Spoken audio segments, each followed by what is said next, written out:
जब सीमांचल आता है तो यहाँ के मस्जिदों को मीनारे देखकर उनको पाकिस्तान नजर आता है।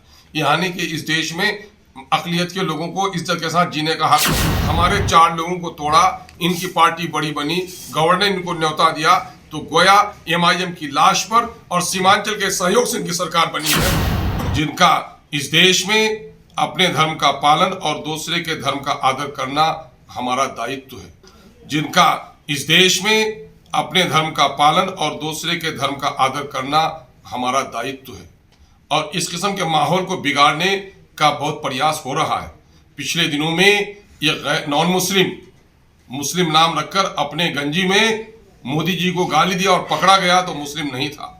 इस तरह के मामला हमारे वहाँ के सामाजिक सौहार्द को बिगाड़ने की नापाक कोशिश है और इसकी पुलिस जांच करे और उस कमीने को सामने में लाए जिसने आग लगाई है।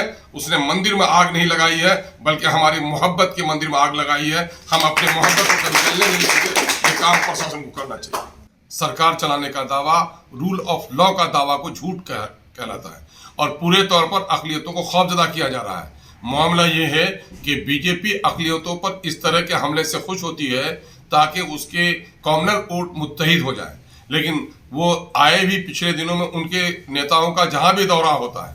आप देखे होंगे पिछले दिनों में गिरिराज आए, देश के केंद्र के एक मंत्री और एक संवैधानिक ओहदे पर बैठा हुआ शख्स जब सीमांचल आता है तो यहाँ के मस्जिदों को मीनारे देखकर उनको पाकिस्तान नजर आता है। यानी कि इस देश में अक़लियत के लोगों को इज्जत के साथ जीने का हक नहीं है। वो ये उन्माद फैलाते हैं हमारे खिलाफ और उनके उन्माद पर रोटी सेकने के लिए ये महागठबंधन के लोग आकर महारैली करते हैं। वो सीमांचल के विकास के लिए एक लफ्ज नहीं बोल पाते हैं। आज पूर्णिया में वहाँ एयरपोर्ट का मामला फंसा हुआ है, इसकी जबान नहीं खुलती कि जमीन दे दें। पूर्णिया में हम लोगों का मुतालबा है कि पूर्णिया में हाईकोर्ट का बेंच आ जाए, इनकी जबान नहीं खुलती। सीमांचल के लिए हम लोग कहते हैं कि विशेष खंड बनाओ, धारा 371 के तहत सीमांचल डेवलपमेंट काउंसिल बनाओ। खुद तेजस्वी यादव जी ने कहा था कि मेरी सरकार अगर बन जाएगी तो मैं सीमांचल डेवलपमेंट काउंसिल बनाऊंगा।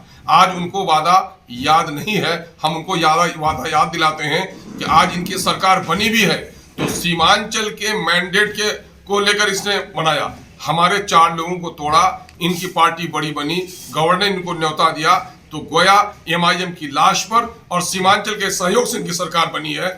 उसके बाद भी सीमांचल के लिए कोई प्रोग्राम पॉलिसी इनके पास नहीं है। इन्हीं तमाम तर नाइंसाफियों के खिलाफ कमर बस्ता होकर MIM अपनी पूरी लड़ाई लड़ रही है। और हम वोदे की लड़ाई नहीं लड़ते कि मंत्री बना दो और सरकार में बैठा दो। हम ये कहते हैं कि टैक्स के पैसे सरकार चलती है तो सीमांचल के लोग सिर्फ टैक्स दें और ये पटने को सजाए, सीमांचल के लोग टैक्स दें, ये दिल्ली को सजाए और सीमांचल के लोग वोट दें, ये सरकार में बैठकर ऐश करें। क्या ये गुलामों की बस्ती है?